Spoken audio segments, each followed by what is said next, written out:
May I come in, sir? Yes, come in. Thank you. Good afternoon, sir. Good afternoon. Good afternoon. Be seated. Thank you. Astha Damle, Yes, sir. Asta Damele. MA in Political Science. Yes, sir. It's your first chance in BPSC Yes, sir. or optional geography. Yes. Why geography? Why not political science? Sir first reason was कि जब GS पढ़ रही थी मैं तो political science बहुत ही conceptual लगा और दूसरा सर पीएसआईआर ऑप्शन बहुत ही लेंदी था तो इफेक्टिव टाइम का यूटिलाइजेशन करके उतने टाइम में कवर करना वो मुझे ज्योग्राफी ज़्यादा बेहतर लगा. तो ज्योग्राफी के बारे में, बिहार के ज्योग्राफी के बारे में आपने पढ़ा? Yes sir. तो बिहार के ज्योग्राफी के बारे में अगर आपने पढ़ा तो नॉर्थ बिहार और साउथ बिहार के ज्योग्राफी के बारे में बताओ. Yes sir. Sir north Bihar mainly plain region है और जो नदी जैसे गंडक नदी हो गया, कोसी नदी हो गया, इनसे घिरा हुआ है और वहाँ एल्यूवियल सॉइल ज़्यादा पाई जाती है जिसमें बाल सुंदरी, भांगर और खादर की मात्रा ज़्यादा है. वहीं अपर रीजन में वेस्टर्न चंपारण में तेराई सॉइल पाई जाती है और वहाँ सोमेश्वर दून और रामनगर दून भी है. वहीं साउथ बिहार जो है वहाँ वाटर की स्कैरसिटी है. वहीं नॉर्थ बिहार में फ्लडेड रीजन है. तो साउथ बिहार में जो सॉइल है उसकी वजह से भी रेड येलो सॉइल पाई जाती है, ताल सॉइल पाई जाती है और यहाँ वाटर मैनेजमेंट टेक्निक्स का ज़्यादा यूज़ होता है. वहीं डेक्कन प्लेट्यू और छोटा नागपुर प्लेट्यू का भी हिस्सा है और विंध्यान रेंज का भी हिस्सा है कैमूर और रोहतास में.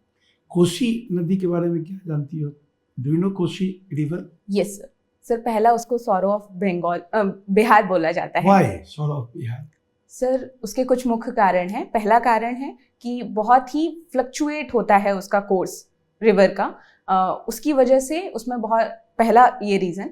दूसरा रीज़न सर बहुत मात्रा में फ्लड लेके आती है क्योंकि सप्तकोशी भी कहा जाता है, 7 रिवर के कॉन्फ्लुएंस से बनती है कोशी, तो इसकी वजह से फ्लडेड सिचुएशन सबसे ज़्यादा क्रिएट करती है वो बिहार में, इसलिए सौरो ऑफ बिहार बोला. गंगा बिहार में कहाँ इन करती है और कहाँ आउट होती है बिहार को? जी सर एंटर करती है चौसा बक्सर और सर एग्जिट करती है Bhagalpur, Katihar. Yes sir. Sorry, thank you sir. कितनी लंबाई है बिहार में गंगा नदी की? Do you know? Sir sorry I can't recall exact number. कितने डिस्ट्रिक्ट टच करते हैं गंगा रिवर को? सर 12 डिस्ट्रिक्ट टच करते हैं. How many blocks in Bihar? So 1058 शायद. पढ़ लेना. Okay sir. How many district in Bihar? Sir 38 district. How many commissionary? 44 commissionerate. No कमिश्नरी, commissionary division. Okay sorry sir, 9 commissionaries. 9. Yes. उसका नाम बता सकती हो? सर कुछ का मैं बिल्कुल नाम बता सकती हूँ. तिरहुत, हाँ. मगध, दरभंगा, मुजफ्फरपुर तो तिरहुत हो गया. हाँ okay sir, sorry Tirhut sir मैं इतने ही रिकॉल. जहाँ बैठी हो वो कहाँ है? सर पटना तो करा जाता है. ओके. हाँ जी सर. ओके, इसको पढ़ लेना. चूंकि आप बिहार में इन कर रही हो, एडमिनिस्ट्रेटिव अफसर बनना चाहती हो, तो एमपी से हो, तो इसलिए बिहार के बारे में ज्यादा पूछा जाएगा आपसे. Yes sir. ठीक ना? तो ये बिहार के ज्योग्राफी हाँ. और हिस्ट्री बहुत चीज तो हम लोग नहीं पूछ पाते हैं. यस. ये सब ब्रशअप कर लीजिएगा. Okay. Okay, over to Umesh ji. Aastha, yes. आपका ज्योग्राफी रहा है और पॉलिटिकल साइंस भी ग्रेजुएशन में रहा है. यस. ठीक है. भूगोल में एक राजनीतिक भूगोल होता है. Yes sir. होता है ना? यस वो सर. क्या है, राजनीतिक भूगोल क्या है और इसमें हम किन चीज़ों का अध्ययन करते हैं? सर राजनीतिक भूगोल सर इन दोनों ही इंटरडिसिप्लिनरी अप्रोच है. पॉलिटिकल साइंस में जहाँ हम पावर पॉलिटिक्स पढ़ते हैं, वहीं भूगोल की दृष्टि से पावर पॉलिटिक्स पढ़े जाना. जैसे कि इंडिया जो है इंडियन ओशियन ज्योग्राफी में लाई करता है और एक head of the Indian ocean पे बैठता है, तो उसको इंडो पैसिफिक रीजन की स्टडी करना, ये सारी चीज़ें जियोपॉलिटिक्स हो जाती हैं और वहाँ से इनका इम्पोर्टेंस नज़र आता है. तो India as a geopolitical country बहुत ही इम्पोर्टेंट रोल प्ले करती है आज के वर्ल्ड ऑर्डर में। अच्छा, शासन जिस भूमि पर सत्ता जिस भूमि पर शासन करता जी सर। है ना, उसके प्रकार, उसका आकार, उसकी व्यवस्था, इन सब चीज़ों का अध्ययन करते हैं। जी सर। तो अगर हम इसको देखें तो जैसे पहले मौर्य साम्राज्य था, जी सर। मुगल साम्राज्य था और कलिंगा था। जिस समय मौर्य साम्राज्य हुआ तो कलिंगा से युद्ध हुआ था। तो उस समय में कलिंगा का पार्ट, माने आंध्र प्रदेश का जो छत्तीसगढ़ है उसका भी पार्ट इसमें था। लेकिन जैसे भूगोल बदला, राजनीति सत्ताएं परिवर्तित हुई, तो आपका क्षेत्र भी परिवर्तन हो गया। Yes. Political geography is that ना, यस सर। है ना। यस। तो ये बात होती है। Yes. Okay. Okay sir, thank you. और आप ज्योग्राफी की स्टूडेंट रही हैं तो मुझे ये बताइए, क्लाइमेट में और वेदर में क्या अंतर है? जी sir. Sir, weather present day condition को बोला जाता है। आज कैसा वेदर है, आज का टेम्परेचर, आज का कंडीशन जो है। क्लाइमेट बोला जाता है जब हम वेदर को एक बहुत बड़े टाइम पीरियड में देखते हैं, जैसे 30 इयर्स का टाइम पीरियड मिनिमम बोला जाता है। तो क्लाइमेटिक कंडीशन स्टैटिक रहती है जबकि वेदर बदलता रहता है। जैसे कि अभी हम कोल्ड क्लाइमेटिक कंडीशन में बैठे हुए हैं, लेकिन आज का वेदर जो है वो सनी है। जी सर। अच्छा, एक और चीज बताएं आप मुझे, पॉल्यूशन, एयर पॉल्यूशन, ये पॉल्यूशन क्या है और किस तरह से हमारे पूरे इकोसिस्टम को प्रभावित कर रही है? सर, पॉल्यूशन जब भी कोई अनवांटेड मटेरियल हवा में मिलता है उसको एयर पॉल्यूशन कहते हैं, जो स्वास्थ्य के साथ साथ पर्यावरण के लिए भी हानिकारक होता है। ये हमारे इकोसिस्टम को बहुत तरीके से प्रभावित करता है। पहली बात तो हमारे ह्यूमन एग्जिस्टेंस की, ह्यूमन हेल्थ को, तो पहली कार्सिनोजेनिक डिसीज़ हो गई, कैंसर डिसीज़ हो गई और कफ सिचुएशंस हो गई। ये बहुत ज़्यादा बढ़ रही हैं जो भी लोग पॉल्यूटेड सिटीज़ में रहते हैं। जैसे कि सबसे बड़ा एग्जांपल अभी दिल्ली देखा जा रहा है, जहाँ का AQI 300 से ऊपर है कंटिन्यूअसली। AQI क्या है? एयर क्वालिटी इंडेक्स है सर AQI। कैसे इसको, इंडेक्स को कैसे हम लोग देखते हैं, नापते हैं कैसे? जी सर, इसमें 8 एलिमेंट्स को हम मापते हैं। उनकी जो क्वांटिटी होती है उसके आधार पर AQI इंडेक्स निर्धारित किया जाता है। वो 8 एलिमेंट्स हैं, PM 2.5, PM 10, लेड हो गया, कार्बन मोनोऑक्साइड, नॉक्स और सॉक्स। Okay, good. और हॉबी पर पूछ लीजिएगा और सब छूट गया। स्विमिंग आपकी हॉबी है? जी सर। सबसे बड़े स्विमर का नाम बताइए जिन्होंने सबसे ज़्यादा ओलंपिक गोल्ड जीते हैं, उनके बारे में थोड़ा सा बताएं। जी सर, मिचेल फेल्प्स करके एक USA की, माइकल फेल्प्स USA की स्विमर हैं। इनका वर्ल्ड रिकॉर्ड की है या USA के? सर USA के हैं, sorry sir, I am really sorry, USA के स्विमर हैं। इनके नाम पे वर्ल्ड रिकॉर्ड है। 23 गोल्ड मेडल इनके पास है अभी तक, और टोटल मेडल मैं याद नहीं कर पा रही हूँ, लेकिन 23 गोल्ड मेडल्स हैं। क्या है इसका बेनिफिट, क्या है बेनिफिट स्विमिंग का? स्विमिंग सर, पहली सबसे बड़ी बात तो सर ये एक लाइफ स्किल है। दूसरी बात सर, ये आपको बहुत ही कंसिस्टेंट रहने में सपोर्ट करती है। आपकी ये टाइम पास है या आपकी पर्सनालिटी को डेवलप कर रहा है? सर, मेरी पर्सनालिटी को डेवलप कर रहा है दोनों तरीके से सर, मेंटली भी और फिजिकली। फिजिकली ये मुझे स्ट्रेंथ प्रोवाइड करता है और मेंटली ये मुझे काम रहने में मदद करता है। 1 स्टेप एट अ टाइम लेने में मुझे ये अप्रोच सिखाता है, और मुझे एक मेंटल स्ट्रेंथ इस तरीके से प्रोवाइड करता है ताकि मैं सिचुएशन को देख के डरूं ना, उसको संभालने की कोशिश करूं। चलिए, बिहार में जो मॉडर्न टेक्नोलॉजीज हैं, क्या उनका यूज करके आप एग्रीकल्चर को कैसे अच्छा बना सकते हैं? जी सर। इरिगेशन और प्रिसीजन फार्मिंग, इनके उसमें बताएं।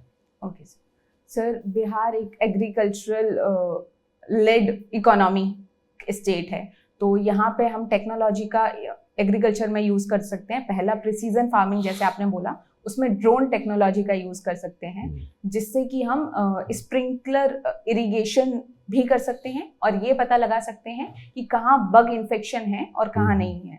दूसरा सर, जैसे किसान क्रेडिट कार्ड स्कीम है और सॉइल हेल्थ स्कीम है, उससे हम टेक्नोलॉजी का यूज़ करके सॉइल में किस न्यूट्रिएंट की कमी है, उस न्यूट्रिएंट की कमी को जांचकर उसको उतनी ही मात्रा में फर्टिलाइजर प्रोवाइड करा सकते हैं instead of unregulated fertilizer provide कराना। तीसरा सर, वर्टिकल और एक्वापॉनिक्स, ये फार्मिंग्स जो हैं इसमें हम सॉइल के अलावा भी एक्वाकल्चर जैसे मछली के ऊपर बिजली, मछली के ऊपर खेती, इसके भी यूज़ कर सकते हैं। चलिए, आप एक एसडीओ मान लीजिए हो जाते हैं, तो एक इलीगल माइनिंग बहुत चलती है, उनको कैसे आप डील करेंगे? सर, अगर मुझे ये अपॉर्चुनिटी मिलती है तो मैं बहुत खुश मन मानूंगी खुद को और आभारी रहूंगी। और इस पे अगर मुझे माइनिंग एक जैसे बहुत ही इरेगुलेटेड और इलीगल माइनिंग बहुत ही बड़ी समस्या है, तो पहली बात तो सर टेक्नोलॉजी का यूज़ करूंगी, जिसमें मैं जियो टैगिंग करवाऊंगी। जो ट्रक्स होते हैं माइनिंग के, उनको ट्रैक करें, GIS मैपिंग करें उनकी, ताकि जो भी ट्रक लीगली ऑथराइज्ड हैं उन्हीं के द्वारा माइनिंग के जो ट्रांसपोर्टेशन है वो हो। दूसरा सर, जो भी इलीगल तौर पे माइनिंग कर रहे हैं उनके ऊपर सख्त एक्शन, सख्त कार्रवाई लेने का मैं प्रयत्न करूंगी। और तीसरा सर, माइनिंग के एरियाज को रेगुलेट करके और उनके लिए रूल्स बना के कि इस एरिया में इस स्पेसिफिक टाइम पर इतनी ही माइनिंग होनी चाहिए, ताकि वो सस्टेनेबल माइनिंग हो, ताकि इकोसिस्टम पे नेगेटिव इम्पैक्ट ना पड़े। आप MP से हैं, MP में एक प्रोजेक्ट चलाया गया था, चीता लेकर के आए थे नामीबिया से, तो उसको आप कैसे मानते हैं? बहुत सारे लोग कहते हैं कि वो फेल प्रोजेक्ट हो गया, तो आप तो उस रूट से जुड़े हुए हैं, तो थोड़ा सा बताएं इसके बारे में। जी सर, कूनो नेशनल पार्क में रीइंट्रोड्यूस करे थे चीता, और मैं मानती हूँ सर ये इकोसिस्टम में बायोडाइवर्सिटी के लिए एक बहुत ही पॉजिटिव स्टेप है। और हमने हाल ही में देखा कि उनके नेक्स्ट जनरेशन भी आई, और इसी जब वो नेक्स्ट जनरेशन आई, इसका मतलब ये है कि वो अडेप्ट कर चुके हैं, जो सबसे बड़ा चैलेंज होता है अडेप्शन का दूसरे इकोसिस्टम में, तो वो एक पॉजिटिव संकेत देता है। और मैं मानती हूँ ये प्रोजेक्ट सफल है, और इसके तर्ज पे ही अब हम लोइन को भी अदर स्टेट में रीइंट्रोड्यूस कर रहे हैं, ताकि बायोडाइवर्सिटी बढ़े और हम एनिमल कंजर्वेशन में एक ऐसी पहल लाएं जो वर्ल्ड में रिनाउंस्ड हो। चलिए, बड़ा अच्छा लगा सर, प्लीज। जी sir. It's your first chance. Yes sir. UPSC भी दी हो? यस सर, दी हूँ। कितने बार? सर, अभी तक 2 बार दे दी हूँ और 0.7 मार्क्स से रह गई थी सर मुझे। तुम रामजस कॉलेज से आ रही हो? Yes sir. ठीक ना? तो लग रहा था कि आस्था लेक्चर दे रही है, हम लोग सुन रहे हैं। लेक्चर जैसे क्लास लेता है वैसे हम लोग सुन रहे हैं, बड़ा ध्यान से सुन रहे थे। ओके। फर्स्ट चांस में आप यहाँ आ गई हो, ठीक ना? और ड्रेस कोड तुम्हारा एकदम ठीक है, ये साड़ी ये एकदम परफेक्ट है। Okay sir. ये इस पे जो पहनी हो कार्डिगन वो भी परफेक्ट है। Okay okay sir. कहीं कोई जूती पहनी हो ना? यस सर, जूता। हाँ बस ओके परफेक्ट है। Okay sir. कहीं कोई वहाँ माइक नहीं लगाया जाता है, इसलिए आप उस तनाव से दूर रहेंगे माइक लगाने के लिए। सब कुछ ठीक जा रहा है, ठीक। थोड़ा जवाब को एलोबरेट नहीं करने का, ज़्यादा 30 to 40 सेकेंड के अंदर वाइंड अप करने का। ओके, तो ज़्यादा एलोबरेट करोगी तो क्वेश्चन कम आएगा, शॉर्ट में जवाब दोगी तो क्वेश्चन भी ज़्यादा आएगा, ठीक ना? और जो नहीं जानती हो उस पर सॉरी कह के आराम से कोई सॉरी, तो दूसरा क्वेश्चन आएगा। यस, ठीक ना? क्वेश्चन का जवाब मैंने आपको देने के लिए तैयार रहना। Okay, everything is all right. और ड्रेस कोड ठीक है, तुम्हारा गेस्चर, खाली आई कांटेक्ट जो है, जब हम पूछे तो हमसे आई कांटेक्ट रहे, ये पूछे तो इनसे आई कांटेक्ट रहे, ये पूछे तो इनसे आई से आप इंगेज मत कीजिए। ओके, तो ये सब हो गया। थोड़ा करंट अफेयर्स वगैरह पर पेपर वगैरह पर न्यूज़पेपर वगैरह पढ़ लेना, जिस दिन एंट्री करना उसके एक दिन पहले का भी। ओके, पूछने का बहुत स्कोप इन लोगों का। देखो स्विमिंग छूट गया तो आप पूछना, देखो तो चूंकि जवाब जब आने लगता है तो एक्सपेक्टेशन बहुत बढ़ जाता है। तो सब कुछ ठीक है। हाँ देखिए, आधा सेकंड देखो अभी। मेरी जिज्ञासा है, आपने जो साड़ी पहनी हुई है उस पर ये चित्रकला है, क्या है? ये मैं जानना चाहता है। माने ये मध्य प्रदेश से संबंधित है, मेरी जिज्ञासा हुई। अदरवाइज नहीं लीजिएगा। नहीं बिल्कुल नहीं सर। सर एक ये ट्राइबल पेंटिंग है और मेनली इसको भीमबेटका गुफाएं, आपने नाम सुना? भीमबेटका गुफाओं में सबसे अर्लीस्ट पेंटिंग्स पाई गई हैं। तो वहाँ के जो स्ट्रक्चर्स हैं वो इसके सिमिलर स्ट्रक्चर्स हैं, वहाँ ऐसी ही आकृति बनी हुई है, तो उसी पे बेस्ड। ये आकृति क्या देता है संदेश? इस आकृति के माध्यम से क्या संदेश मिल रहा है? सर ये आकृति हमें, सबसे पहली बात, हमें हिस्ट्री पढ़ने में बहुत मदद मिली और हमें पता चला कि पहले जो कम्युनिटी रहती थी वो हंटिंग करती थी, गैदरिंग करती थी, सोशल गैदरिंग करती थी और फेस्टिवल्स कैसे सेलिब्रेट करती थी। वहाँ डमरू के साइन मिले हैं, ढोलक के साइन मिले हैं, डांस करने के साइन मिले हैं, सब उसी इसमें है। हाँ जी। तो ये इसलिए तुम्हारा ड्रेस कोड को हमने एकदम अप टू द मार्क कहा। चलिए, मेरी नजर पड़ी तो हम सोचे कि पूछ ले आपसे। हाँ जी सर। सब कुछ ठीक जा रहा है। Astha, best of luck. Thank you sir. और इस बार एकदम ठीक ना? Yes sir. 5 लाख में 5,000 to 1% होता है, ठीक ना? उस 1% में तुम फर्स्ट चांस में आएगी। फर्स्ट चांस में। और वहाँ ज्यादा भीड़ नहीं है। 5,000 टोटल, 2,500 पोस्ट है। एक पे 2.5 आदमी, 1.5 आदमी को पटको। Okay, yes sir. Best of luck. Thank you so much sir. एक ही आदमी को थैंक यू, एक ही आदमी को गुड मॉर्निंग। चेयरपर्सन को, ओके, चेयरमैन जो बैठते हैं पैनल में, जो चेयरपर्सन, हाँ जी, वहाँ भी वही कर, क्योंकि वहाँ भी वही है। उनको एड्रेस करने का मतलब ये है कि पूरे पैनल को करना है, पैनल को पहुंच गया। ओके, और उन्हीं को थैंक यू बोलना है और उन्हीं को गुड मॉर्निंग, गुड आफ्टरनून जो भी है उन्हीं को बोलना है। Okay sir. और सर एक क्वेश्चन था मेरा, मैंने सिचुएशनल क्वेश्चन को कैसे हैंडल किया सर, क्योंकि मुझे उसमें थोड़ा, अभी आप जाएंगे यहाँ से बाहर तो थर्ड आई है अभी आपका एक और, उसमें एक और आपको अभी क्लियरेंस मिलेगा कि कहाँ क्या इशू रहा है। Thank you sir. Be positive, be hopeful, be confident. एकदम be positive, be bold. Okay sir, sure. Thank you so much.